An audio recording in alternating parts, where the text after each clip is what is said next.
Yo, SNA fans, this is Super Ninja Austin back here with another SNA podcast episode. This is 140th, I should say, my 140th episode of the SNA podcast, which is the Friday Night SmackDown review, part 15. And I want to apologize before I get started about putting on the schedule. It's the AEW Rampage review tonight because they will not be airing tonight on Friday because they're postponing it for some reason on right before AEW Collision. I guess to be more so it can be more easier for wrestling fans when they watch the wrestling watching their wrestling shows like after the holidays, because I bet everybody's at home continuing to celebrate the Thanksgiving harvest holiday, and also the basketball games was on, so I guess I can understand that was on TNT, while like the college football games was on Fox. Though tonight's SmackDown was on FS1.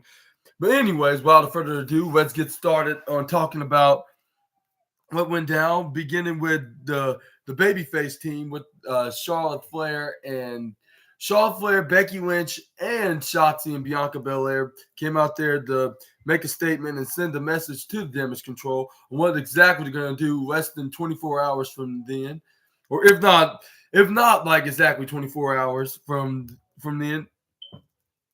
But this is what they had to say right here.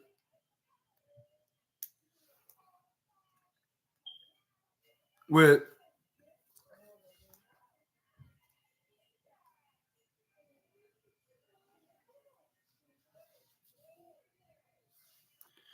I think it started off with who cut a promo. It was Becky Lynch that welcomed the SmackDown fans in the Allstate Arena in Chicago, Illinois. And then Becky was like, he's like, I've been wondering why. Like, a lot of people. I wonder why to team with Charlotte Flair, or she didn't say her name. She just pointed like, well, this like who I'm teaming with, like. And she was like, but when the offer comes to me of a head of the beating, like when it comes to beat down Damage Control, especially you, Bailey, like how can I not refuse? Like last year, of course, like she'll help join beat up Damage Control any day, despite who she's teaming with, like, but. And then she was like, "Yeah, it's gonna be easy as a sack of potatoes, and it's gonna be a hell yes." I was like, "Yeah, of course it's gonna be a hell yes, because when it comes to you, of somebody needing a partner against Damage Control, you're always gonna be there. Like, just ask anybody what happened last year." But this is where Shotzi put her microphone right up in the air. Like, fans start cheering, like, "Yeah, hell yeah, indeed." And then this is where Becky Lynch was like, and what better place to do exactly that is it going to be in Chicago, Illinois. Fans are cheering like, yeah, like if CM Punk was there and making his WWE return. But of course, he's probably not going to show up because of many reasons. Like one of them being because WWE obviously does not have any plans for him. But I wouldn't rule out that he is going to make his return, perhaps at a Royal Rumble or a WrestleMania like appearance, like with him fighting against like anybody like besides Goldberg and Roman Reigns. That's off the table. But any other match, like even a mystery opponent like for Shinsuke Nakamura to face at WrestleMania, I'll say definitely CM Punk. But I think it should be somebody else though, because since Shinsuke Nakamura is suffering losses in WrestleMania, like, have you seen his track record? But anyways, this is where back to the recap onto this segment. This is where Bianca Belair's like, yeah, like since we now we have 4 members of us and a solid team. War Games is a perfect match for all of us to get our retribution on Damage Control, because they are going low quite sometimes now. This is where the fans started chanting EST, AST, EST. And then she was like, I love you guys so much. Like, see, Damage Control, like they've been low quite some time now, right? Like, and she was like, the fans were like, woo, woo, right after she told Charlotte that. And Charlotte did a smooth woo response back at the fans for the support. This is where she was like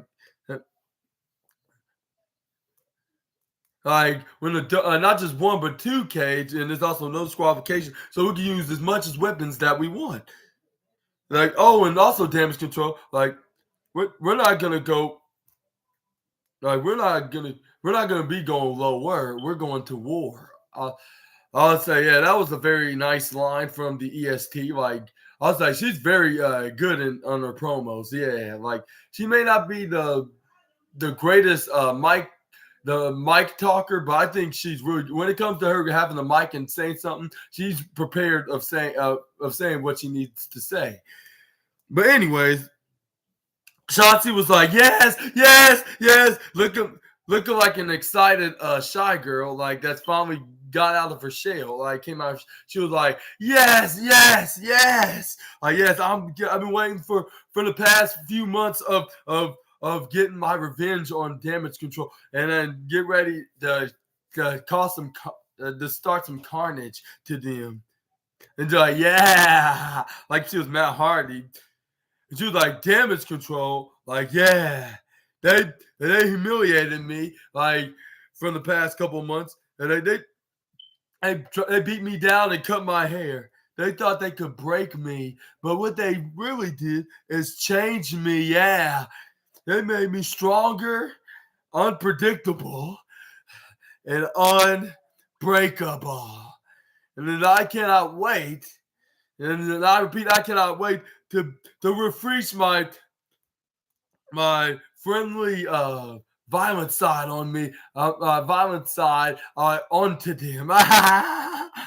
So they were like, start dancing and going, jumping up and down.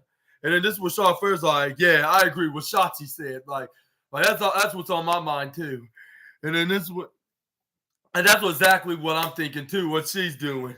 And then this is where Shaw's like, and also, like, woo, when she start hearing fans start chanting woo, because of course they would, because they're gonna expect them to win this match. And this is a dream team that you want on your card, and if you're in the babyface side of a War Games match, just like exactly like in the men's side with Cody and them, which we're going to talk about that in just a minute. Like, you would want to have some stars into the babyface side with your babyface stars on the card. Charlotte Flair, but also Charlotte Flair didn't notice this is a new beginning for us four. I mean, all of us. Like of course, like this, like. War Games is gonna be also gonna be the end for Damage Control. I was like, yeah, I was like, she's not lying on that. Like, I think she's telling the truth, quite frankly. Like just ask Bayley how long she's gonna be in the group. But anyways, this is where fans started cheering, like, yeah, like ain't that the truth? This is where Bayley came in and tried to stir up the pot onto Becky Lynch and Charlotte Flair, because she noticed that they cannot get along. Like if it hadn't been for Bianca Belair begging them to be on the same team by asking Charlotte to call Becky Lynch, even though she was hesitant at first a couple weeks ago. Or was it a week ago? No, it was a week ago. My apologies. This where, like, I seen exactly what Charlotte and Becky did, and she was like standing next to and I don't understand like how they could be in the same ring together, trying to fight it out, together, like against me and my girls. And she was like, everybody knows. I even know you guys for a long time. I know you guys for almost over 10 years, right? Yeah, over 10 years, right? I was like, yeah, of course, because y'all joined WWE together. Like it was the three of y'all and another particular wrestler that's no longer in the company that's gonna go back wrestling, get back in the squared circle by 2024. That's likely you're not gonna see her anytime soon. But y'all were known as the Four Horsewomen, like in the WWE. So of course y'all know each other.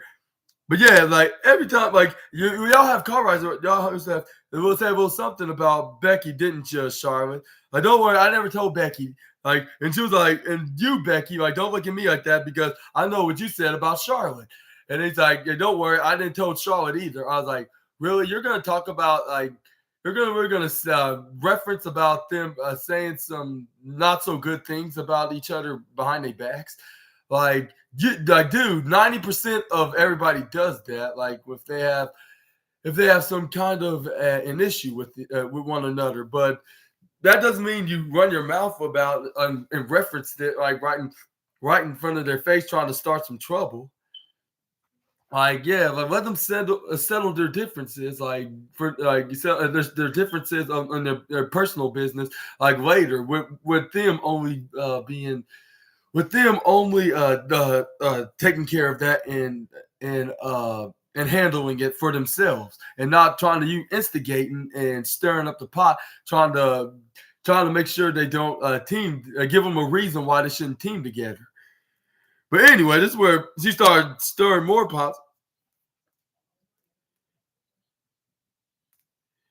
But yeah, like just because they say something to you in personal about their personal issues with one another, like doesn't mean you have a right to reference it right in front of their faces, like trying to make them look bad. But like okay, well, why you have to say that? But anyways, this is where she's like it's two ego clashing and fighting to the top. Like I get it, girls. Like all right, and she was like, and you Bianca Belair, like. And then before she can say anything to Bianca, this is where fans are booing her like loud to the point that it looked like Dominic Mysterio's in the room, and then he's cutting the promo rather than the leader of Damage Control. Well, I'm not sure if she's still a leader, but we're going to talk about that in just a minute. But this is where she starts shushing them down like, "Shush, I got the one with the microphone. Like, you want to chant for Becky? Like, go ahead. Like, I'm not the only one that realized that being a mom had." Like I did not know that her for the past couple of years of her being a mom made her soft. Like what makes you so sure she's so soft? Like just because she given birth to her and Rollins' baby, that doesn't mean she's still back. She got back in ring shape and she's still wrestling and she won multiple championships since she gave birth to her daughter a couple of years ago. But anyways, this is where that's where Becky Lynch was pacing in the ring. She was smiling like, "Oh, really? Like Bailey had to insult me like this? Like, oh, Bailey, you think you can talk to me like in that old way?" And this where Bailey was like, "Yes, I can. And you know that, and you were picked last. Like you were the last reason. Like you're the last one that they had to depend on. And that last is what makes you a loser. Like you're a loser to have been picked as what you were. Like if you wasn't in school for the following week. So yeah."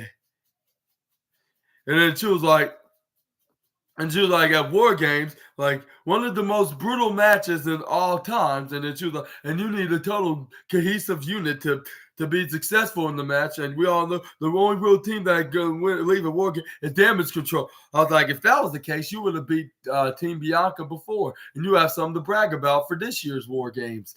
But anyways,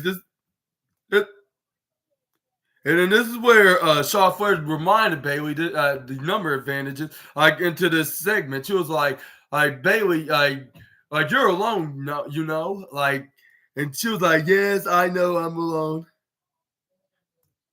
And then this is where she's like, "Oh no, like Damage Control, like are the real team, right? Like, right, like where your team members are, like if they're a real team, like I'll see."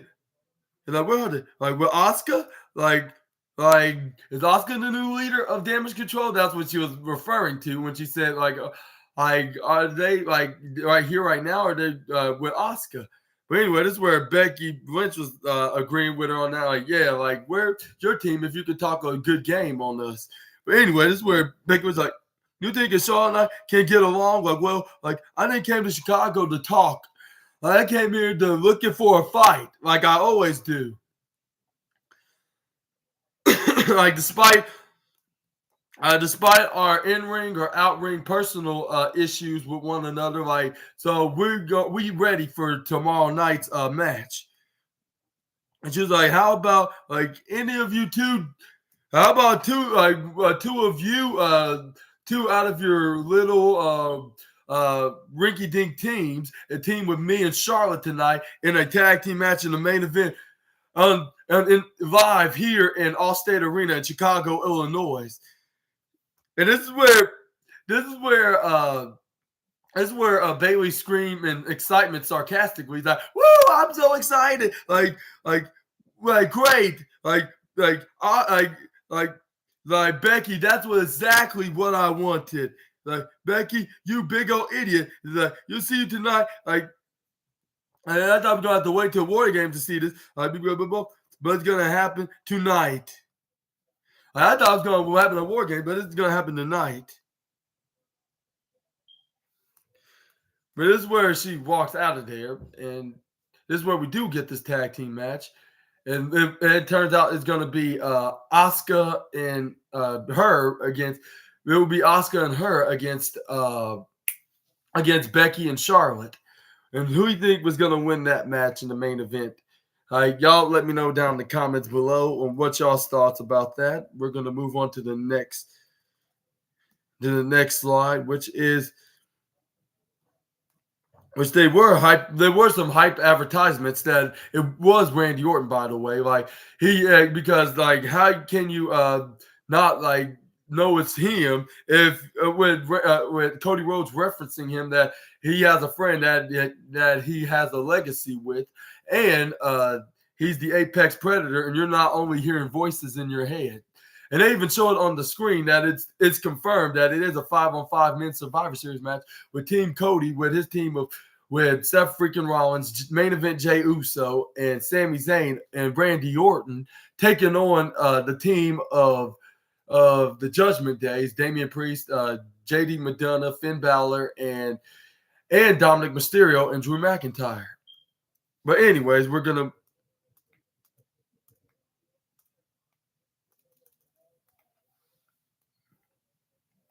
But up next, we got speaking of the two members of the Judgment Day. They defend their undisputed WWE Tag Team Championships against the Street Profits, which it was I would say the second match of the night, if you ask me. If not the match that comes after this is the second match of the night, I would say the tag team match. I was like, it was unfortunate that the Street Profits didn't win, but they still show why they're contenders. They're worthy contenders for the tag team championships.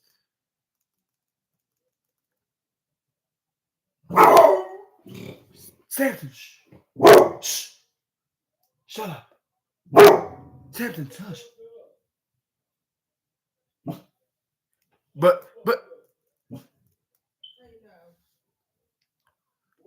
anyway, sorry about that. Yeah, your guess as good as mine.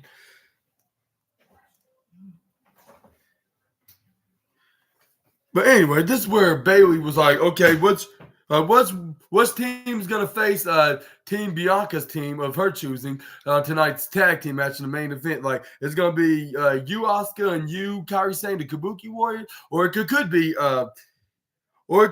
either Asuka and or it could be Asuka. I mean, Asuka and Io Sky. Like, it could be any. And then this is where Dakota Kai let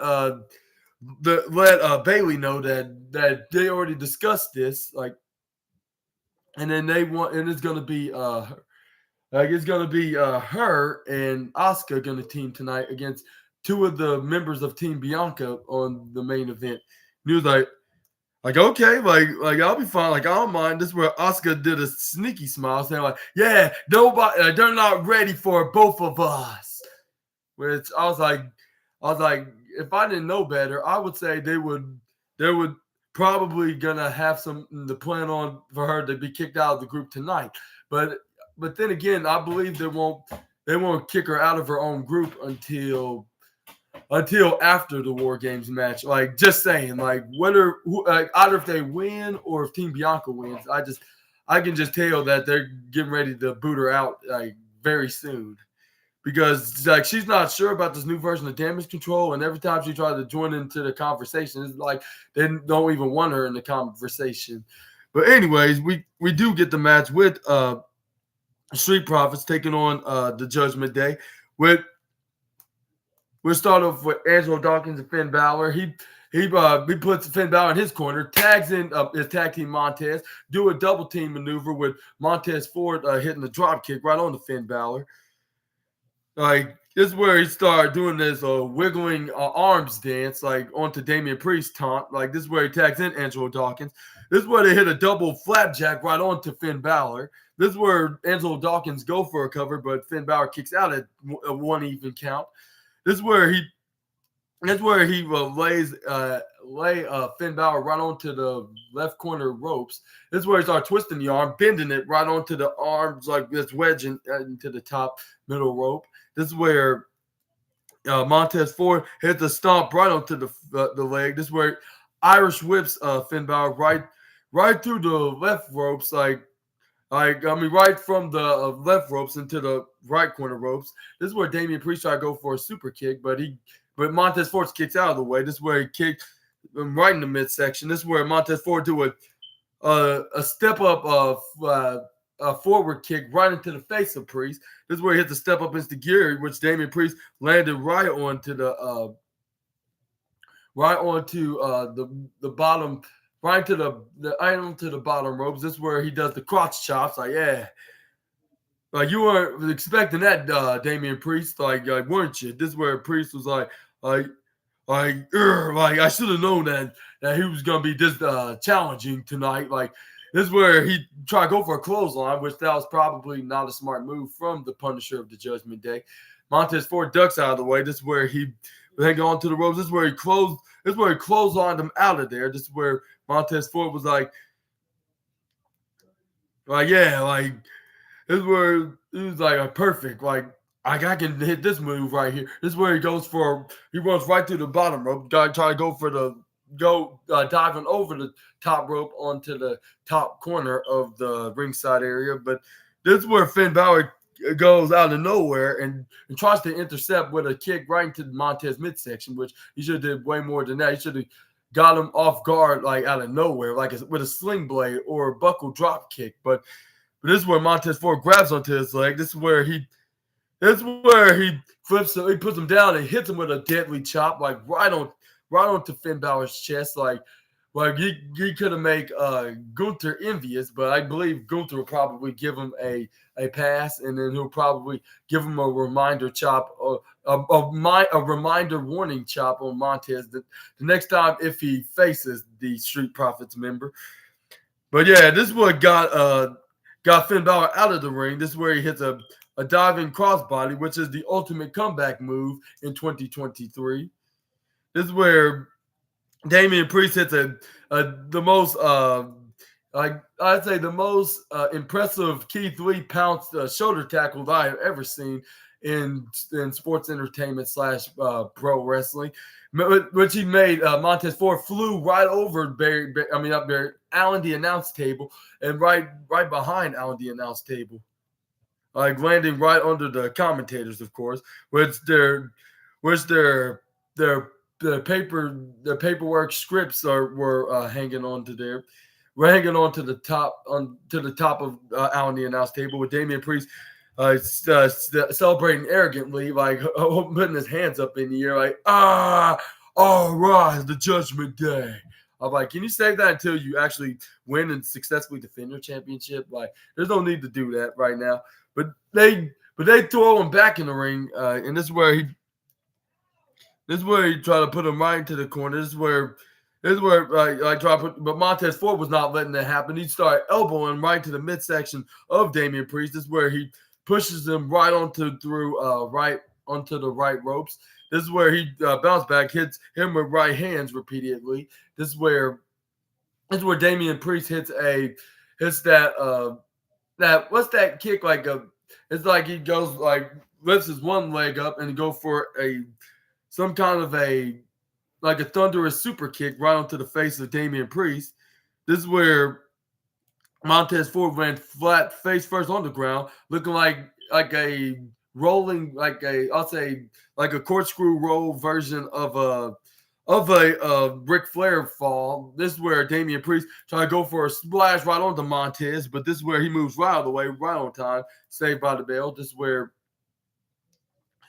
he tags in Finn Balor, but this is where Finn Balor hits an elbow strike right into the back of Montez Ford. This is where Finn Balor was like while I'm at it, I might as well just go for this maneuver, which is the back suplex, which that was the least genius maneuver in all sports entertainment at that moment, because this is where Montez Ford flips out of it. He tried to go for a clothesline. He ducks. Finally tags in not Montez Ford, his tag partner, Angelo Dawkins.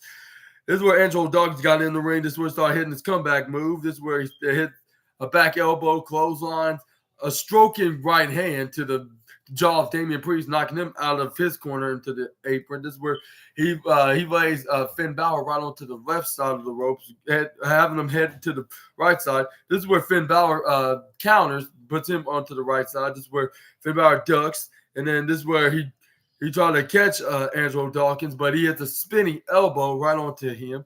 This is where he hits the spinning splash right onto Finn Balor right into the bottom left corner. Hit the step up as the Geary afterwards. This is where Damian Priest tried to come in for a clothesline. He ducks, hits a spinning underhook swinging neck breaker onto him. This is where Angelo Dawkins got back up. This is where he got him in an electric chair position. This is where he tags in Montez Ford to hit the blockbuster neck breaker, which he successfully did so. And this, when he tried to go for a pin, he only got the 2.999. Like, wow, and then they didn't even need Damian Priest to save him, because he just got the shoulders up out of nowhere. Like, usually when the tag partners the illegal man is not there for the count, the save for the count. Like, they usually the Street Profits win with the maneuver like that. But unfortunately, Finn Balor kicks out right at the last second of 2.999999, triple double nine, like negative 0.1 away from being 3. This is where Damian Priest drags Angelo Dawkins down, knocking him over barricade. This is where Montez Ford slide kicks right into the face of Damian Priest. This is where Montez Ford goes up try to go on the top rope, but Finn Balor try to go for an attack right off the hardest part of the ring apron. But Montez Ford hits a step up Instigiri to knock him down right onto the middle of the canvas. This is where Montez Ford's like, now is my moment. Like, right up on top in the heavens. This is where he goes up trying to go for a frog splash, like, which he tried to do so. But this is where Finn Balor got up right on time, trying to knock him off, though. But Montez Ford was ready for him, though. This is where he dodges him, jumping anyways, rolling in. This is where he runs up to Finn Balor, but he gets Sling Blade out of nowhere. Like this is where he tags in Damian Priest. This is where he does the sidewalk slam backbreaker onto Montez. This is where Damian Priest hits a leg drop right onto Damian Priest. This is where I try to go for a pinfall, but this is where Angelo Dawkins was there for the save. This is where Finn Balor tried to throw Angelo out, but but Angelo throw him instead.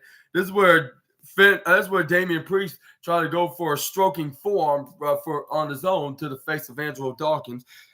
But this is where he tried to go for a South Edge Heavens chokeslam. But this is where Montez Ford rolls out of it, pushes him right into the left side of the ring corner. This is where Montez Ford hits the spine buster, right? While Angelo Dawkins go for a spine buster, while Montez Ford hits the neck breaker, their newest and latest tag team finishing maneuver. But this is where Montez Ford tried to go for another pinfall, another pinfall, except this time with Damian Priest. but he only got a 1 and 2 until Finn Balor came in for the save. Otherwise, we would have gotten new undisputed WWE Tag Team Champions. This is where the fans start clapping, like, see how awesome of a match this was. This is where Angelo Dawkins tried to go for a spear right onto Finn Balor, right onto the upper right corner of Tina the Turnbuckle, but Finn Balor fortunately rolled out of the way right on time. This is where he bounced his shoulder right onto the upper right corner turnbuckle on the inner side, making him land right onto the ringside area of the upper side of the corner. This is where Montez Ford was like, "Come on, Damian." This is where he hits a forward roundhouse kick right into the head of Damian Priest. But this is where Dominic's mommy Rhea goes up and distracts the referee, saying like, he should be going up on the top right there. Like he don't have no right of doing that. This is where Finn Balor came in and tripped him over, landing right where it hurts the most, right on the top rope, like knocking him down. This is where he got him down right off the top rope, right back onto the canvas. This is where Damian Priest hit the modified tombstone power slam, along with a coup de grace for Finn Balor and Priest to retain their undisputed tag team championships. And it did not seem that Bobby Lashley was very happy into this match. And unfortunately, he's going to let Angelo Dawkins and Montez Ford hear it in next week's SmackDown on the post-show SmackDown after Survivor Series. But what we thought about this match, I think this was really good. It was something to look forward to watching. Like it was something that you want to watch, like before you want to watch the bigger event of WWE, like right before the bigger event happens, like which that's less than 24 hours from now. And who you think's gonna win, Team Judgment Day or Team Cody? Y'all sound off in the comments below. We're gonna move on to the next but we got a little celebration with the three members of the Judgment Day with Balor, Priest, and Rhea. This is where we got a backstage locker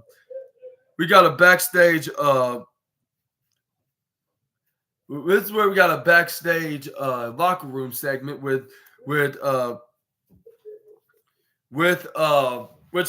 Charlotte Flair and Bianca Belair, Becky Lynch, and Shotzi, aka the baby faces. And this is where Charlotte told Becky, she was like, "All right, I had to talk with Nick Aldis, and he said it's okay. And he talked to Adam Pearce that it's gonna be okay for you to wrestle tonight. You have his permission, basically." That's what Charlotte Flair said. This is where Becky Lynch was like, "Wait, what did you do? You did this while speaking to me first, I thought I was doing you a favor, and we agreed the face damage control on tonight's main event match before have a little warm up match before the big match itself comes tomorrow. This is where." And he was like, I think that's more of my job. She was like, and that's more wait, Charlotte, but I think it's more of my job to ask things and for permission for Adam Pearce if it would be okay if I have a match here tonight on SmackDown. And then she was like, I thought you weren't thinking about that. That's what Charlotte Flair said. This is where Becky Lynch was like, you think you can think about things for me and think I wasn't going to be prepared enough? And then this is where Charlotte was like, no. And the dude was like, no, that's not what I mean by that. I thought we could just we could have make things clear and we don't get in trouble of doing this. And this is where Bianca Belair try to break up any future arguments that they're about to have. And yeah, it looks like this is going to continue with these disagreements and there's disagreements going on with the team baby faces. And I was like, this doesn't look good for the team. Hopefully they can coexist, but anyway, this is where Bianca Belair's like, yo, y'all don't need to fight, you chill, the reason why you're in this team, Becky, because I asked Charlotte because she knows that I know that she's in contact with you for many years, and this is where this is where Charlotte's like, I know Becky Lynch had a plan, so I made sure we have one for ourselves. Like, so whatever plan Bailey has, we can stop that plan. Wherever she has up her sleeves. And then this is where Meg was like, do you think I just throw this out? And you think I would throw this out for us as a team? And this is where Charlotte was like, no, I'm not. I know it's for the favor. Like, it's all because of favor. But if you just went up to me first and say this, like, you just call, because like you're the one that called me here, like. But yeah, Bianca Belair was like no, I called her, like I called her, just put it on me, like because like we thought like because we gonna agree on something that's beating damage control.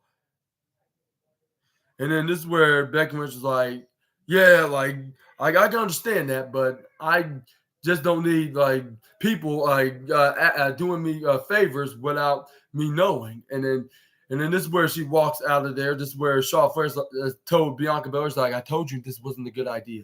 Like, and this is where Bianca Belair looked at Shotzi. Was like, what we're gonna do to make sure we keep the peace and make sure they can be on the same page along with us, like against Bailey and her crew. And do you think they're gonna coexist at War Games and put their differences beside like what Cody Rhodes and Seth Rollins is doing with their differences, like of them not liking each other, even though they're not enemies, but they just do not like each other. Like they only have respect for one another, like for their talented abilities in the ring. But yeah, let me know what y'all think in the comments below on this scenario. But anyways, let's move on to the next match or even segment, which I believe it's the Grayson Waller effect, with Grayson Waller calling out his special guest of the night, which is Kevin Owens, but the returning Kevin Owens from his 14-day suspension. This is where it was none other than Austin Theory mocking the prize fighter, coming out there about to get interviewed by Grayson Waller. I'll be careful out there, Austin Theory, because you'll probably be beaten for the third millionth time in a row. For the third millionth time in a row, I should say. My apologies for not making it clear. But anyways, I was like, yeah, this is gonna be a beatdown again, just like at Sunday Night Stunner. But this is where you have Austin Theory out there. This is where before they even have a chance to do an interview, this is where the real Kevin Owens came out there. He was like, what the hell are you both of y'all are doing?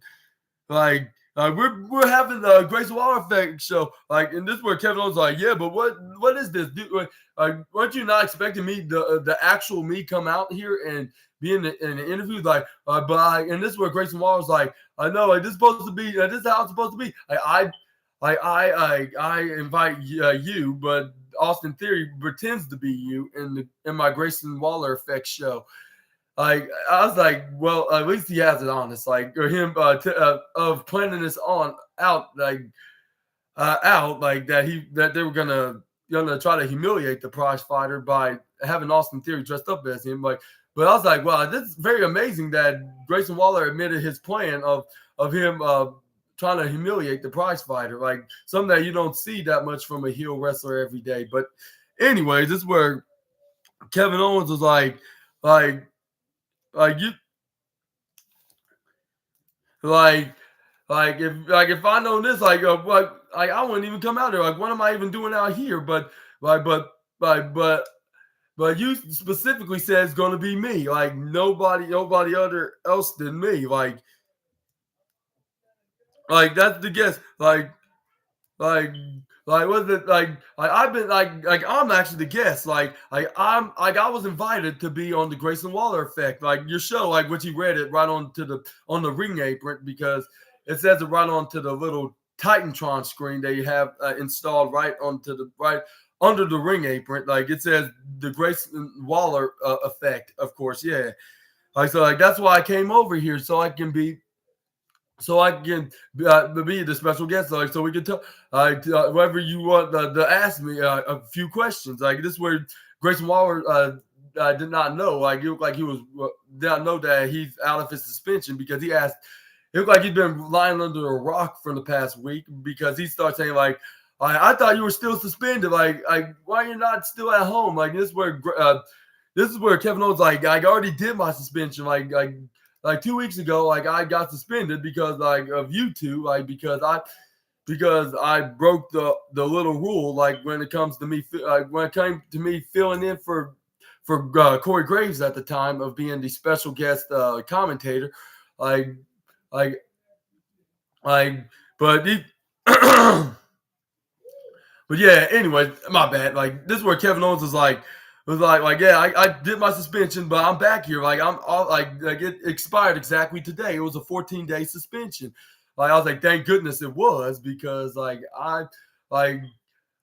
shouldn't have been that long, but it shouldn't have been that long, but like I thought it would probably be a 30-day suspension, but it was only just a minor rule he broke, which it was 2 weeks, of course. Like this is where he's like, yeah, like so like, and this is where Grayson Waller was like, no, he was like no, like you're not supposed to really be out here. Like you supposed to yeah, that was the whole plan. Like him dressing up and making fun of you on how you look and like, and this is where Kevin Owens was like, make fun of me, like make fun of me, like, and this is where he's like, yeah, make fun of you. That's what Grayson Waller said. This is where he's like I would never thought I would look better. Like complimenting his physique, like how good he looks like in his physique. Like I thought I'd never look better. Like where you got those shorts from? Those are my shorts. Like I haven't seen those like I haven't seen those shorts, like, those exact shorts in months. Like have you been snooping in my bag and stolen from me, you little creep? I was like, yeah, like Austin Theory's worse than that devil mask mystery guy on AEW, like for trying to sneak in and snoop around into other wrestlers' things and stealing it, try to use it against him. Like, what is up with these heel wrestlers? Like what is up with these heel wrestlers like Austin Theory and that mystery devil mask guy in the kayfabe side of things, of course. But anyways, like, what is up with them like that? It just gets me. It cracks me up. I was like, I believe WWE's basically taking a page out of AEW's playbook of having their heel wrestlers steal babyface wrestlers as belongings, like out of their bags, like in their locker room. But anyways, this is where Grayson Waller was like how dare you accuse my best friend Austin Theory of stealing from you? And he's like and he was like, I've been thinking right now, I should punch you both at the same time like I did 3 weeks ago, except this time in the ring right here, right now. Like this is where Chris Wall's like, go on. Like if you think if you think you can do that once again, like it's just, but this time we're ready for it. Like there's only 2 of us, only one of you. Like so, what you got?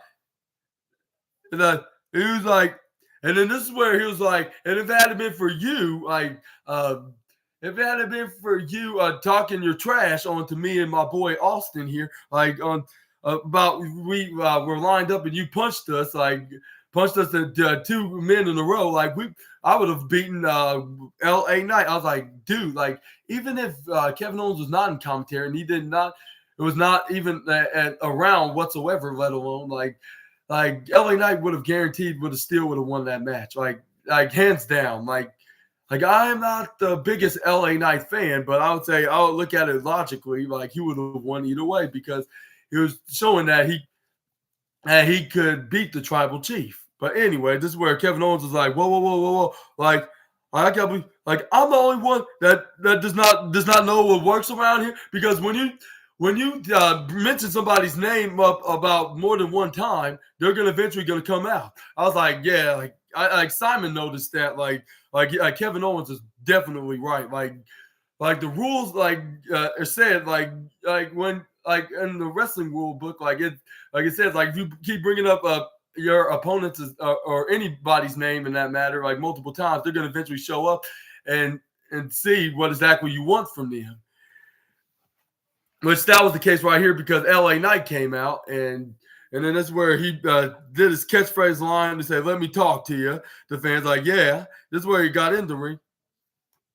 And he's like, "You claim that you could have beat me if it had been for Kevin here. Like, let me tell you this right here, Grayson. Like, it doesn't make a difference if KO was there or not." Like, which I was like, yeah, like that's what exactly what I just said. Like, it didn't make any difference. It was a guaranteed win from LA Knight against you, Grayson. Like, this is where, and then this is where, Grace Waller was like, yeah, but like Kevin Owens' opinion doesn't matter. Yeah, Kevin Owens was like, your kid, in my opinion, doesn't matter. Like what he what the opinion doesn't matter. My opinion like most exactly matter like at least 90% of the time. And then this is where he's like you, and he was like, and then he was like yeah, like you know what, like theory, like you, yeah, he was you know, like in theory, how it felt like when you got punched in by by this weasel right here. Yeah, I feel really bad, and I want to get my revenge on. Like, how about we beat him up at the same time? Like, and this is where LA Knight and Kevin Owens like, okay, what is like. And this is where Kevin Owens was asking LA Knight, like saying, do you want to punch him in the face first, or should I, or should we both? And then this is where LA Knight's like, yeah, I like the last option. This is where they started coming up to both Grayson Waller and Austin Theory. That's what his name is. They started beating the absolute daylights out of them, like if it was 2022 again. This is where they close on them out of there, like with their respective opponents. This is where it was announced that they're going to face them up next in the tag team match, which I would say this was third match of the night because the tag team match was the match of the night, like with the Street Profits against what's their names. The Street Profits was against the Judgment Day for the Undisputed Tag Team Championships.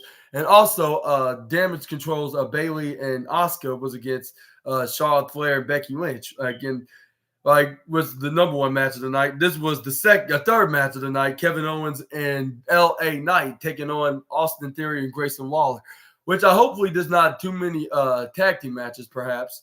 But yeah, it's still good matches. And showed exactly what to expect for the go home show. Like, it's gonna be just as good of a show. Secondly to the big main show, which is the War Games pay-per-view, the Survivor Series War Games pay-per-view / premium live event. This is where, but we're gonna start off with the tag team match with the prize fighter and the megastar taking on the two Aussie, the arrogant Aussie and Mr. A-Town.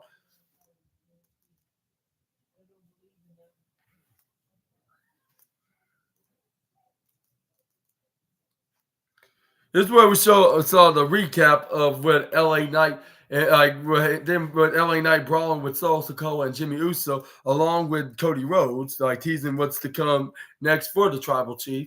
But for now, you got this tag team match with LA Knight putting Grayson Waller in a headlock. This is where we have this is where Grayson Waller got out of it, throws him right to the left side, Irish whipping him, and this is where he ducks. This is where Austin Theory tries to slickly pull the ropes down to bring LA Knight down when he tried to run right through it. But this is where LA Knight's like, nope, you're not gonna get away with that from the megastar. This is where he started trying to stomp on Austin Theory, but he rolled out of the ring right on time. But LA Knight gets flipped out by Grayson Waller. This is where Grayson Waller goes right on. This is where he tried to go for a slide under the ropes, the slide right through the apron. This is where he tried to close on LA Knight, but he was ready for him. He ducks. He hits a close on of his own, respectively, right onto the ground. This is where LA Knight kicks Austin Theory in the midsection. battering the head of Austin Theory right on the announce table repeatedly. So when fans start chanting "yeah" alongside with him, saying "yeah, yeah, yeah, yeah, yeah, yeah, yeah, yeah, yeah." This is where LA Knight was like, "Yeah," like right onto Grayson Waller. I mean, not Grayson Waller, the Austin Theory. Alongside the fans start chanting, "Yeah," like when he started hitting him face. This is where Grayson Waller tried to join the crew. Like this is where LA Knight start doing this to both Grayson and Austin Theory at the same time. Like boom, boom, boom. Fans are chanting, "Yeah, yeah, yeah!" Like when they were getting their heads bashed face first right onto the announcers' tables. Like when LA Knight enjoying to do so for the entertainment for the audience.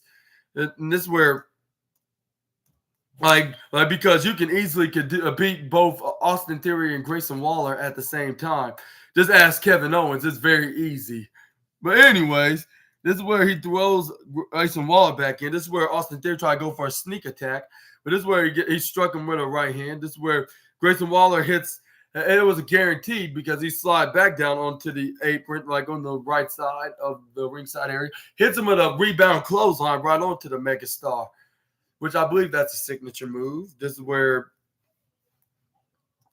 Grayson Waller's like, "Yeah, we brought him down finally, yay!" And this is where they throw him back in the ring. This is where Grayson Waller tried to Irish whip LA Knight right into to their corner in the lower right corner. This is where LA Knight started elbowing Austin Theory, then hitting front strikes right onto Grayson Waller. This is where he started going back and forth to both Grayson Waller and Austin Theory, and until this is where he tried to go for a clothesline to Grayson Waller. This is where he goes for a back suplex. He flips out of it, tags in Kevin Owens. This is where Grayson Waller tried to go for a clothesline to Kevin Owens. He ducks right out of the way. Hits a striking right hand right onto Austin Theory. This is where he started hitting right hands like boom, boom, boom, boom when Grayson Waller was coming to it. This is where he started stomping onto Grayson Waller. This is where Kevin Owens was like, yeah, my good people, like still keep fighting. This is where he hits a huge clothesline right onto both Grayson Waller and Austin Theory. And a super kick to Grayson Waller on top of that. This is where he Irish whips him back inside the ring. This is where he hits a super kick onto Grayson Waller hard to the point that he had saliva shooting right out of his mouth. This is where Kevin Owens goes right onto the still was on the apron. This is where Austin Theory was still up. He was like, well, since I'm still on the apron, I might as well do this. This is where he does a cannonball, bringing down Austin Theory down to the ground onto the bottom ringside area. This is where he goes back in the ring. This is where he goes for a swanton bomb onto Grayson Waller, but only got the 2 count, like 1, 2, ooh. This is where fans were chanting for Kevin Owens. This is where Grayson Waller, not Grayson Waller. This is where Austin Theory. This is where Austin Theory.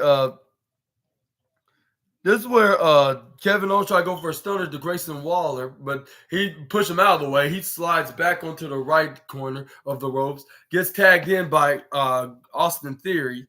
This is where Kevin Owens goes for. This is where Kevin Owens tried to go for clothesline, but Grayson Waller gets out of the way, rolls right out of the way. This is where he turns around to Grayson Waller, where he slides down in the left side of the ringside area. He's like, "Dude, what the hell are you going?" This is where they caught him off guard because Grayson Waller hits this. I'm not Grayson Waller. Austin Theory hits a springboard rolling drop kick onto the prize fighter. But also Grayson Waller trips over LA Knight. He lands face first right onto the apron. This is where Grayson Waller tried to go for a pin, but they only got the 1, 2, ooh, 2.99999999999, like 0.1 away from being 3. This is where he put the knee right onto the jawline of Kevin Owens. This is where Austin Theory twist on to do a wrist lock, try to turn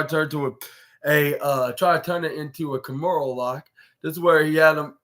This is where he had Kevin Owens into a back-breaking sidewalk slam position, where Grayson Waller trying to go for the mid-rope Waller Aussie Icon elbow drop, which he did so, but he kicks out instantly at two even. This is where he tried to go for stretch his arm back and put his leg right onto his right arm and shoulder. This is where he started elbow striking the left shoulder of Kevin Owens. This is where he started repeatedly doing until he was on the ground. But this is where Kevin Owens got back up in a little rage and hit a striking right hand onto the jaw of Grayson Waller. This is where Grayson Waller hits a double axe handle right on the back of Kevin Owens. This is where he started hitting striking forearms right into the back of the prize fighter. And he was like, "That's what you get for doing that, Kevin." This is where he tried to go for a pin, but he still got answered back by Kevin with a 2.1 count. This is where he tried to go for a headlock onto the prize fighter. This is where the fans are continuing to repeat saying KO, trying to get him off the feet. This is where Kevin Owens is like, "I'm getting up for my people in Chicago here. Nothing's not going to slow me down from beating these losers up." This is where he started hitting right hands right onto to Austin Theory. This is where Austin Theory kicked him right to the midsection. This is where he brought him down when he hit him with the last time he had the kick to the midsection, brought him down to his knee. He tags in. This is where Grayson Waller tags. This is where Austin Theory tags in Grayson Waller. Grayson Waller runs right onto LA Knight, right into him and Owens' corner, onto the mid rope, on the upper left corner, forearm striking him out of the ring in the process. This is where Grayson Waller kicks Owens right in the face. This is where Kevin Owens hits. This is where Theory hits a running forearm right to the jaw of Owens. This is where he turned around. This is where Grayson Waller hits a spinning forearm right to his jaw. This is where Austin Theory hits a rolling blockbuster neck breaker right on Kevin Owens, but it only got him a near fall of 2.9999999. Minus a 0.1 second of being 3. He knew he had him, but that's all he's going to get against the prize fighter, because there's no way that he's going to beat Kevin Owens, of course.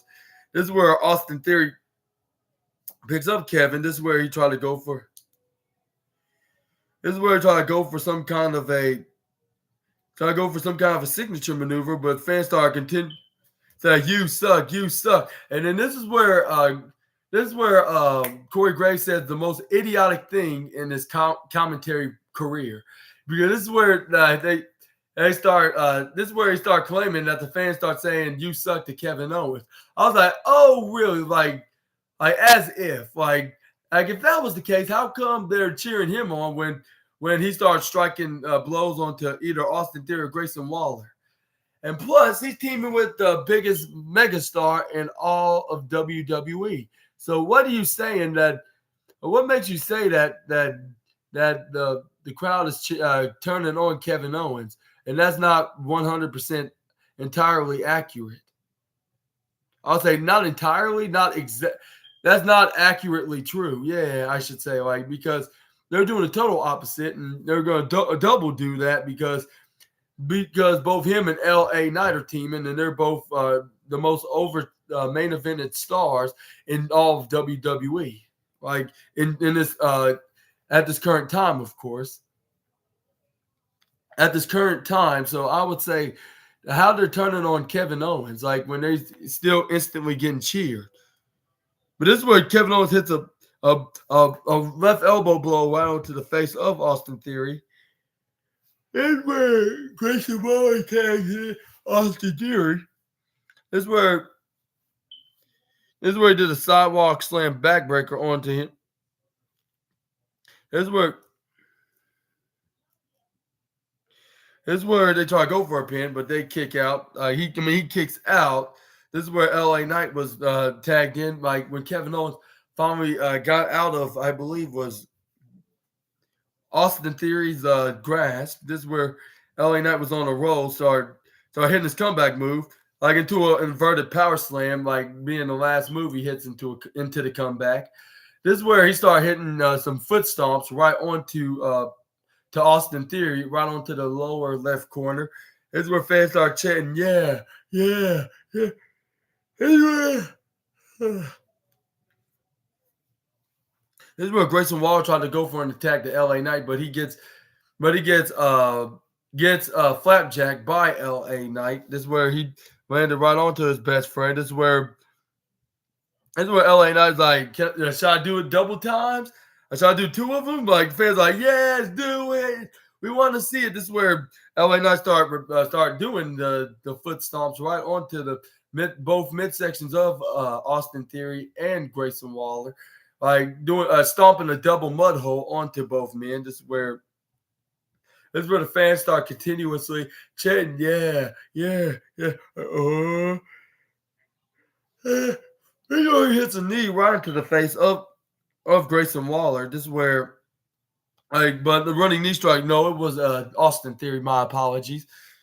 This is where Grayson Waller. I mean, this is where Austin Theory he runs right towards LA Knight. He gets hit with a power slam. This is where LA Knight hits try to go for a signature maneuver.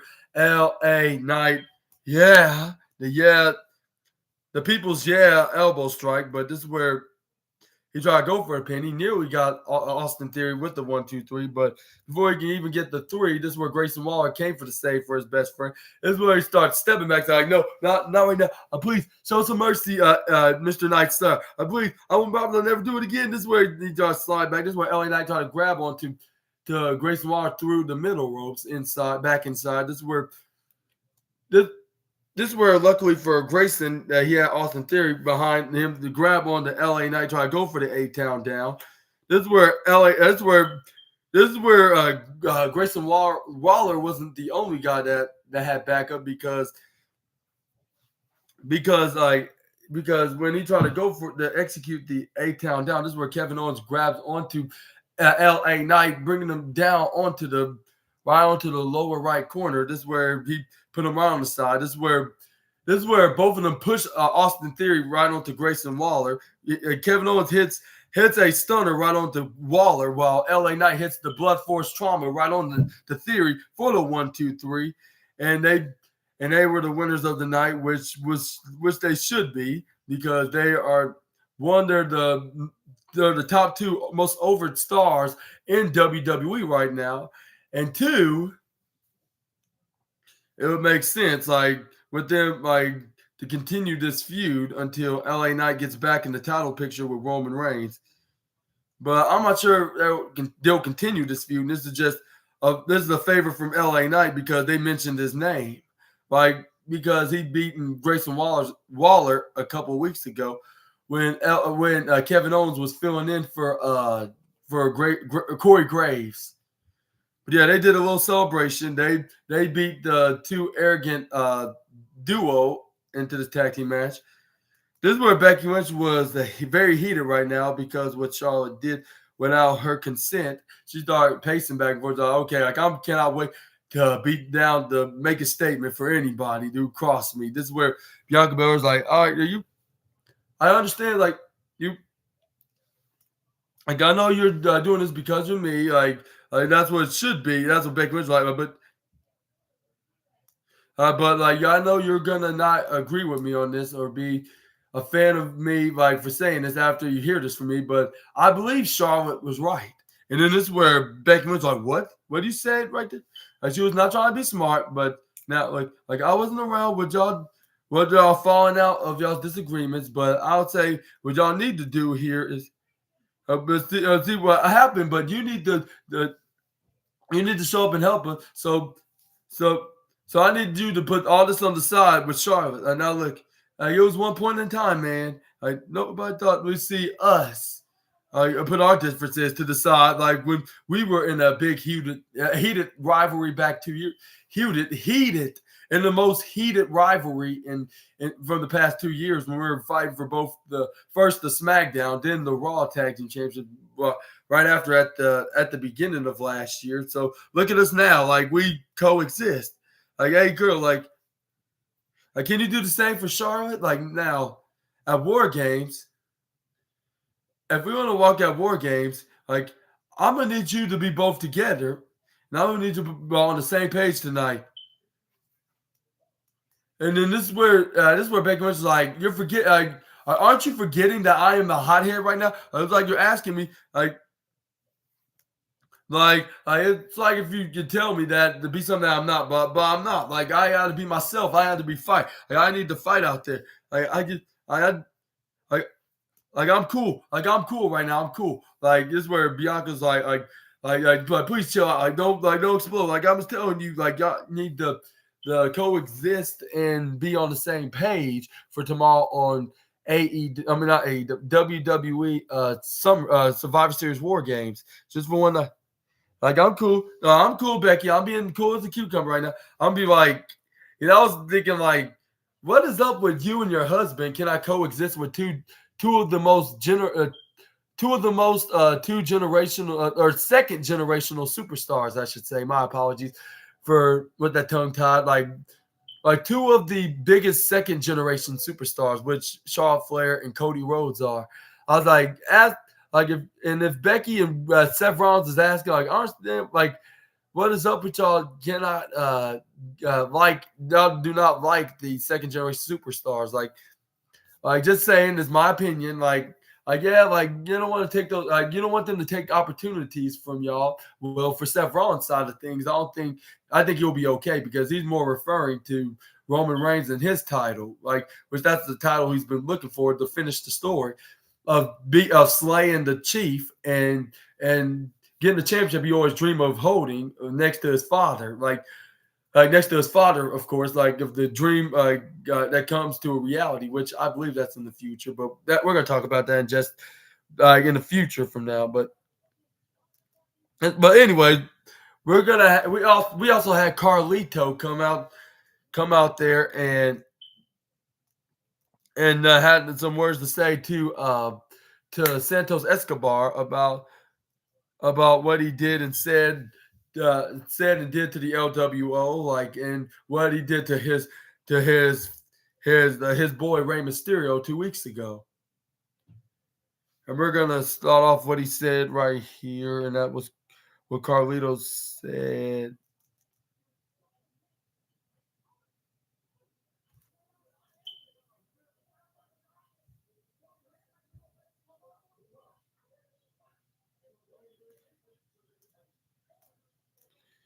That's where, and plus, and also, Carlito is gonna have a future match. Well, at least we thought he was. But this is where he's like, this is gonna be the first. But he also reminded the fans that this is gonna be the first time that he has wrestled in a singles match in a WWE Premium Live event in over 13 years. I was like, wow. By that time, he was the mentor of Michael Tarver onto the debuting NXT when they used to be in a game show. But anyway, this is where Carlito was like, he's like my Romano, Rey Mysterio, and also his familia. And this is where it's like I'm trying to win this for my best friend Rey Mysterio, and to end this wherever Santos Escobar has once and for all, against him. I'm gonna get some, and I'm gonna get that revenge out of him, beat it out of Santos Escobar, and get justice for Rey. That's where the fans start booing the former cruiserweight champion. He's like, I cannot let it slide for him to say some horrible things about Rey Mysterio and the LWO. And then last week, he brutally attacked Joaquin Wilde and Cruz del Toro. Hey, Chase. This is where Carlito's like, Santos right here, face to face. In the American perspective, I hope. Here you go.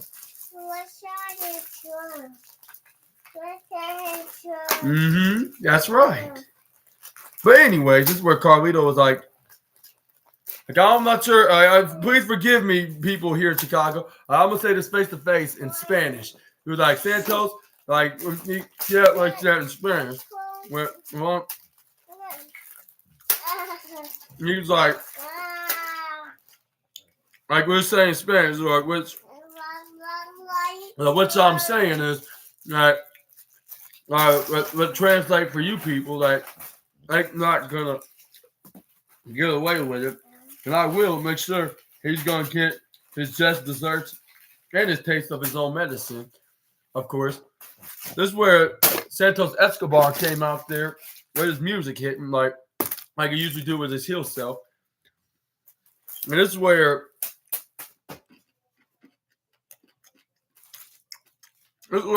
Santos Escobar was like, here we go, it's open, yeah. Now, what are you talking about this LWO for, Carlito? Because last time it had something to do with the LWO and Familia, like you weren't around the picture. And let me get this straight. Like you're saying, you, of all people, right? What you say in Spanish, like he's like, and if you also really a member of the LWO, Carlito, where's your tattoo? Like that's what it had to take for you to be an official LWO member. Like I didn't know that. But anyway, this way. Like they're not even representing the LWO covers either, yeah. And this way it's like this is all about family, like about familia, like and this is where Carlito's like I always been like family to Ray for years now.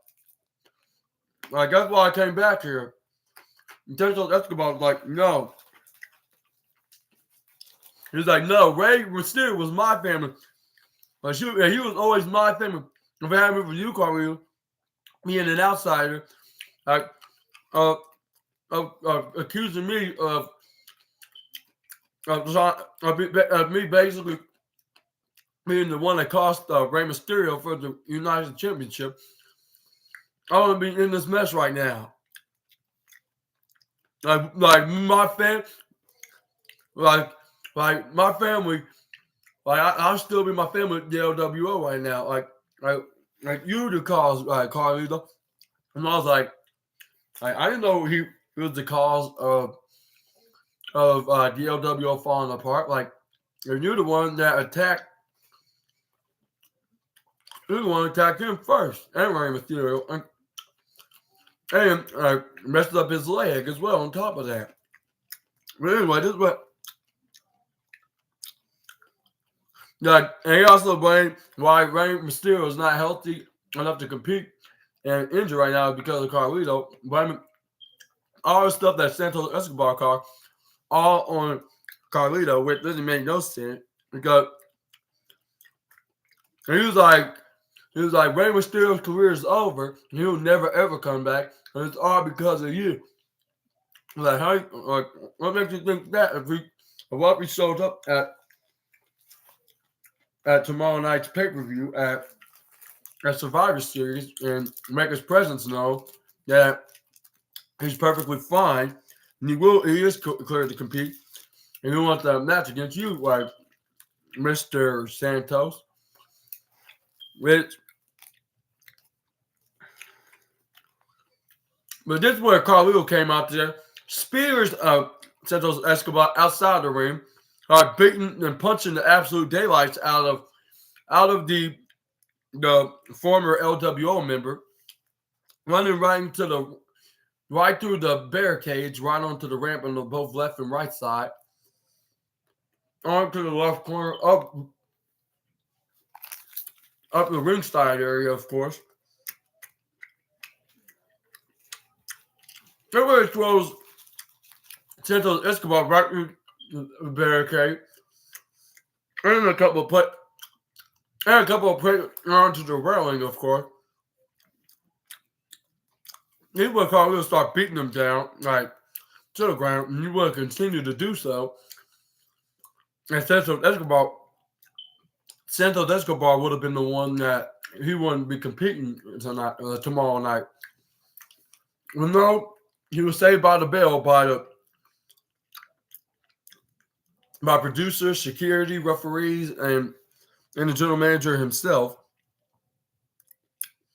Anyway, Santos nearly left the arena until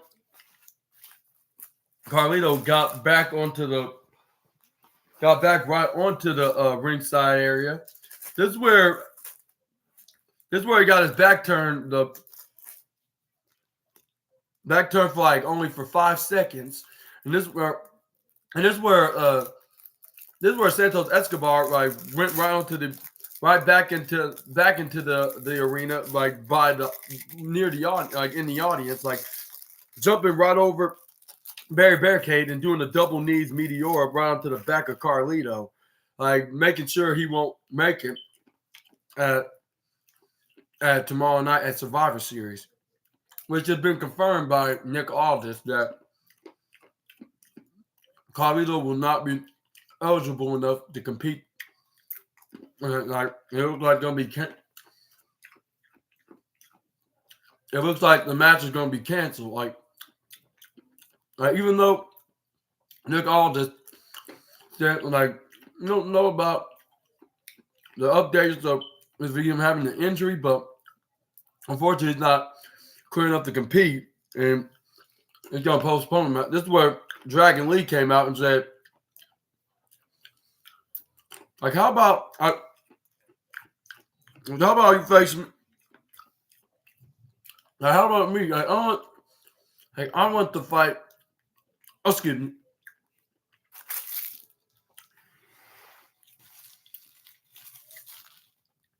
This is where he's let me count me in. This is where he asked what's his name? Asked Nick Aldis to be in the match. He's like, okay, you want to be in the match? You got the match tomorrow night. He was like, yes, great. Terrific. Who do you think is going to win tomorrow? Is it going to be Dragon Lee or Santos Escobar? Y'all let me know down in the comments below. I think it's going to be definitely Santos Escobar. Despite Dragon Lee getting very over lately on WWE, especially on main roster television. But I think we're going to continue getting Santos Escobar over as this new heel gimmick. Especially what he did to both what's his name, Rey Mysterio in his leg and Carlito in his back. And Carlito been doing the backstabber maneuver for years now, and it looks like he's been backstabbed by Santos Escobar, literally, literally, physically, and mentally. Just got stabbed in the back by Santos Escobar. This is where I continue to brawl into the backstage area and try to beat down Carlito completely, but luckily Dragon Lee was there, bringing him down, running him right into a couple equipment boxes, and then sending him packing, making sure he does not bother Carlito ever again. This is where we got the Pretty Deadly against the Brawling Brutes for This is where we got the Brawling Brutes versus Pretty Deadly for the 15,000th time in a row. I was literally, seriously, when they're gonna give this, they're gonna give this feud a break, and this is where we start off with, I believe, Reg Holland and Kit Wilson, and this is where Elton Prince tried to get involved, but luckily Butch was there to even the odds. This is where Butch comes in and hits him with a striking forearm. This is where he started doing the 10 beats to the brawling to him, while Reg Holland goes for the Kit Wilson. 1, 2, 3, 4, 5. But this is what Elton Prince managed to hit a hot shot right on the Butch. This is where Kit Wilson got rolled out of it soon after, like after Ridge Holland, but Ridge Holland was too distracted to Elton Prince to do it. He went to him, to go for a 10 beats to the brawling to him. This is where Elton Prince was hanging on to him, so he won't beat him to death. But luckily, his tag partner Kit Wilson was there, and he'll drive-by super kick on Ridge Holland. This is where Elton Prince started hitting right hands right on the head, on the Butch on the outside. This is where it's like Elton strong, and this is where Butch gets back up, hits a step up into the gearing. I believe he probably got some flashbacks with Roderick Strong turning his back 5 years ago in NXT. This is where he tags in Ridge Holland. This is where he's going to try to tag in Ridge the Fridge, but Ridge Holland just stepped back and just turned his back right onto Butch because he's still mad at him from last week. Like it was 7 days ago. It was in the past. Like let the past behind. Like Ridge Holland. Like, what are you doing, Ridge Holland? Like, why are you not helping him out? Like, how you just leave him alone? This is what Butch is like. Are you serious right now? Like, why are you leaving me, like Ridge? Where Ridge just walked out and went right onto the back. This is where Pretty Deadly goes for their finishing maneuver, which is with that double team where Elton Prince had him in the fireman's carry, flips him over, put him over on Kit Wilson where he got the knees up right onto the midsection of Butch, and then they got the 1, 2, 3, maintaining their winning streak. Not 1, 2, 3. They kicked out. No, it was 2.999. My apologies. I haven't been myself today lately. Like with these allergies getting on my nerves. Sorry about that. But anyway, I'm corrected. Like it kicked out 2.999. That's where Kit Wilson tagged in Elton Prince. This is where Butch started hitting chops like back and forth right onto both Elton Prince and Kit Wilson, like which he snapped, like he started snapping onto the both men. This is where he started hitting step up insta-giris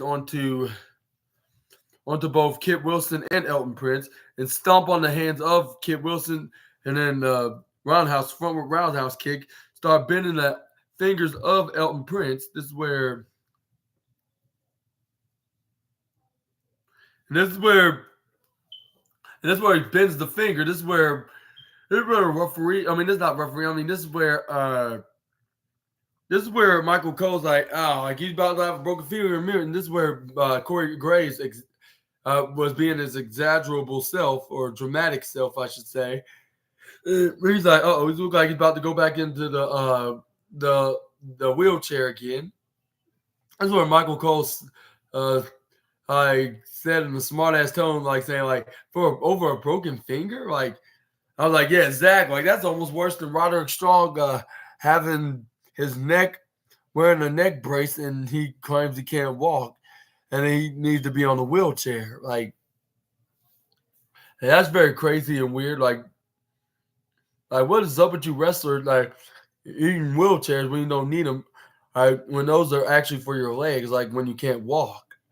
Like, not for when you can't bend your fingers and be flexible again, or even your neck, like move your neck. Those are two different body part places. But this is where Butch tried to go for a bitter end. But what he didn't know that Kit Wilson tagged himself in the match. This is where he goes for the crucifix roll up and steals a victory, finally getting the 1, 2, 3, maintaining their momentum.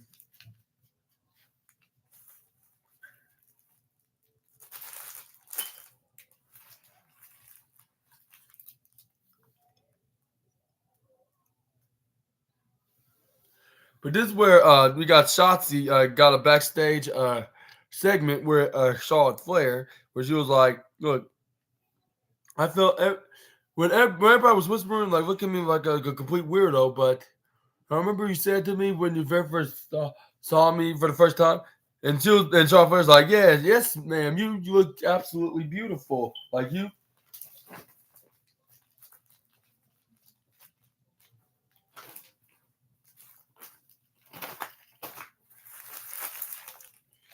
You're serious. She was like, seriously, you look absolutely gorgeous. Like you inspire me. Like you look.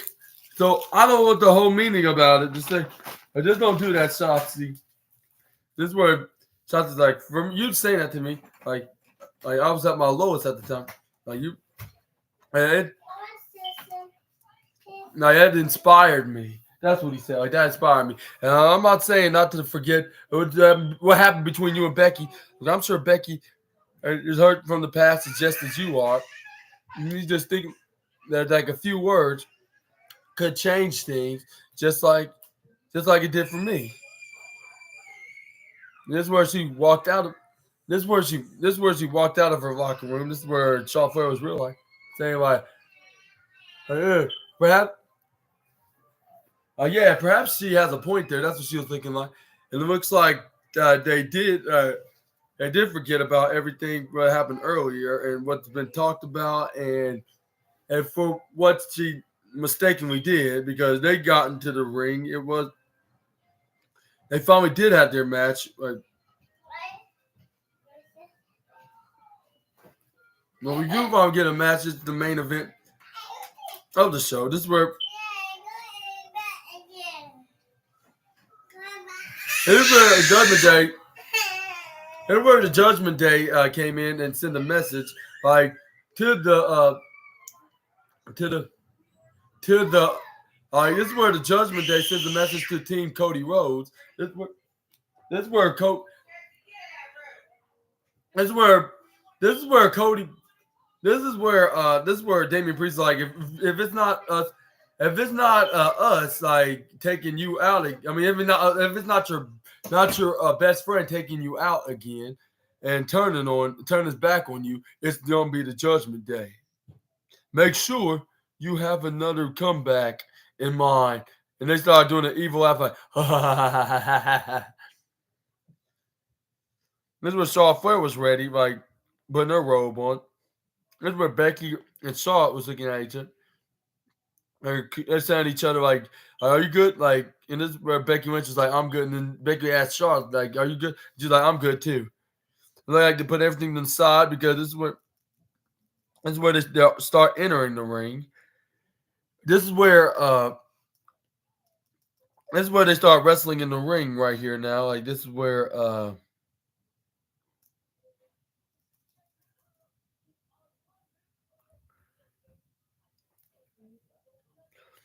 this is where this is where Becky Lynch brings down Bailey less than 10 seconds. This is where he tags in. This is where she tags in Shaw Flair. This is where she goes for a sliding kick right onto Bailey. And then this is where Asuka was standing in ringside. This is where she gets struck down with a single axe handle from Becky. This is where Shaw Flair goes right on the top rope. Fans were cheering on for the Queen of Flares, all right, because she was going for the top rope moonsault on both Asuka and Bailey. This is where Charlotte was like, "Yeah, come on, let's do this." This is where she smiling right towards Becky Lynch, which Becky Lynch looked right back at her into the agreeing a moment. It's not looking with the fans loving it. It's like as long as the fans love it, I love it. So let's continue doing this. Like because I just love enjoying beating up Damage Control as much as Kevin Owens enjoys beating the hell out of Austin Theory and Grayson Waller. So yeah, she was on her game.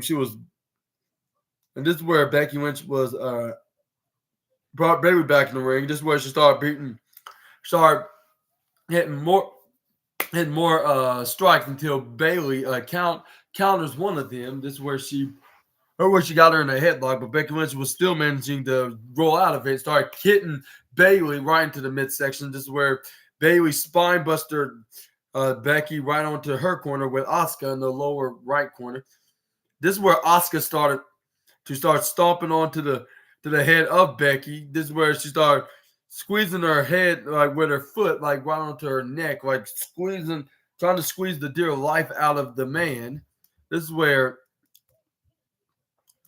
the rest of the damage control of Kairi Sane, Io Sky, and Dakota Kai was saying like, like it don't seem like Becky being more man, not being man enough to take down the Empress, our new member. This is where Asuka stand right on the rope, starts stepping on the Becky Lynch's head. This is where Asuka started hitting Becky right in the midsection. This is where she started bending and twisting back or forward, I should say, onto a wrist lock that she had on Becky. This is where she got right into a hammer lock, wrist lock, trying to maneuver lock. This is where Becky. This is where Becky Lynch gets back up. This is where she starts punching into the midsection of Asuka. This is where Asuka twists the arm. This is where she starts twisting it forward. This is where she bend it upwards, like, and to bend it right back like this. Is how I'm doing it, like bend her arm back towards her biceps. This is where she slams her back into the canvas. Asuka started doing the Empress dance, which Kairi Sane started getting hyped up about that. This is where Asuka tried to go for I believe a sliding kick onto Becky, I believe. This is where Becky moves out of the way right on time. This is where she finally tags in Charlotte Flair, I believe. And I believe Asuka tagged in Bayley. This is where they were too late of catching Becky Lynch from tagging Charlotte in, because she was already tagged in when they tried to grab Becky Lynch, but they couldn't do nothing about that afterwards. This is where Charlotte Flair goes for the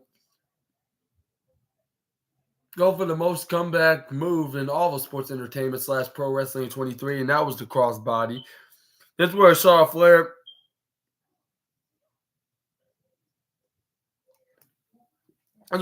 hits her comeback move. This is where she calls Bayley, hits a fallaway slam on her.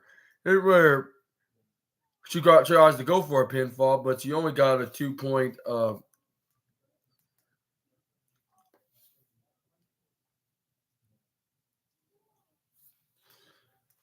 go for whatever maneuver. This is where go for from whatever. I think it was a big boot, but she kicks. No, it was a fallaway slam, but she only got a 2.5 count. This is where Bayley Irish whips her right into the lower left corner. She flips over right into the lower corner of the apron. This is where Bayley tried to attack Charlotte Flair. This is where Charlotte Flair kicks her right in the midsection, hits a drive-through springboard spear schoolgirl roll-up, which is known as the most devastating move in all sports entertainment. This is where Bayley lands right onto the lower left corner. The lower left corner. This is where Bayley elbows her. This is where Charlotte Flair hits a step-up enziguri right onto the head of Bayley. This is where Charlotte Flair was onto the lower right corner. This is where she hits a big boot, right? This is where she did the big boot right into the face of Bayley. But she only gets a 1.9999999 seconds. This is where Charlotte Flair's like, you gotta be kidding me. This is where she tried to go for another maneuver right onto Bayley. Asuka tagged herself in the match, and then she snuck from behind the Charlotte Flair and hit her with a face breaker out of nowhere. This is where she tried to go for a pin to Charlotte, but Charlotte instantly kicks out at 2.8 seconds. This is where Asuka's like that should have been 3. Like, how can you not count that? But never mind. Like, you're gonna regret doing that. That's who she tagged in Bayley. This is where Charlotte Flair tried to go for the figure 8, but she gets face breaker. That's right. This is where she puts her in a reverse headlock DDT, tag in Bayley. This is where she hits a striking elbow drop right onto right onto Charlotte Flair. This is when she goes for a pin, but she only got a 2 point. I would say a 2.000000000, like, which is a 2 even count, like, because Becky came in for the save for her longtime frenemy Charlotte Flair. Here's where Bailey strikes what's her name, Becky Lynch, while Charlotte strikes Asuka. But this is where Bailey hits a chop block shin breaking maneuver onto Charlotte Flair. This is where Becky Lynch is like, "Come on, tag in, Charlotte. Come on, I'm available." This is where Charlotte Flair kicks Bailey right off of her. Finally tags in Becky Lynch, like, saved by the Becky Bale or the Bex Bale.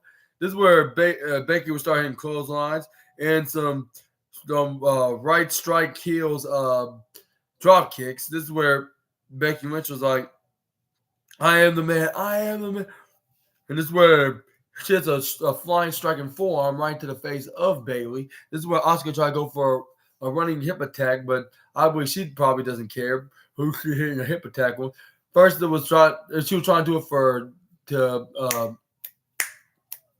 for Becky, but when she moved out of the way and she accidentally hit Bailey, it looks like it was more than just, it was way more than an accident. It's not an accident; it's something totally different. But that's what happened. She actually hip attached her. But Asuka didn't have no remorse of hitting Bailey. This is where Becky started hitting springboard south right heavens kicks right onto the face of Bailey and Asuka. Soon after, we have here's they tried to go for a pin to Bailey, but she only got a 2.999 count. This is where Becky Lynch tried to go for a splash, but she flips her right over onto the left side of the apron. This is where she forearms her right into the face, like when she tried to go for a strike. This is where Becky Lynch goes right on the top rope. This is where he goes, hits a middle drop kick right onto Bailey, but she only got a 2.1 count. This is where Becky Lynch was like, "No, man, I'm going for the disarmer." This is where he nearly had Bailey tapped out if it hadn't been for Asuka. Because this is where Asuka tried to throw her right into her corner, but Becky Lynch started beating the absolute sugar honey iced tea out of her. Made her roll out of the ring. This is where Becky Lynch goes right on to the back to where she was doing. This is where Bailey kicks her right in the midsection. This is where she tried to go for the rose plant onto Becky Lynch. This is where Becky Lynch hits the Olympic slam into a counter that Bailey was trying to hit the rose plant. This is where Becky Lynch nearly had the match won because she picked up Bailey, and I believe in the beginning of the match, like, she couldn't do this maneuver, but she managed the second time to do it, and it was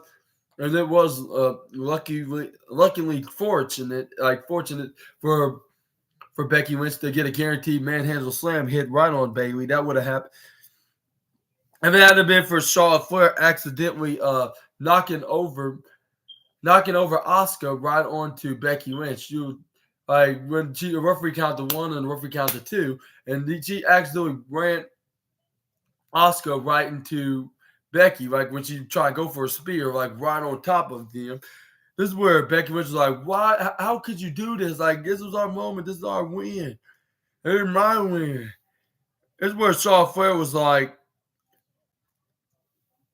"I know you're upset, but I didn't mean it that way. I was trying to make sure that Asuka was not aiming towards you, so you won't get your match calls of tonight." Like, and this is where Bailey came in. She pushed Becky Lynch right on the Charlotte Flair, where Charlotte Flair was packing down. This is where Bailey hits the most devastating move in all sports entertainment, and surprisingly, she won with it. I'm like, what?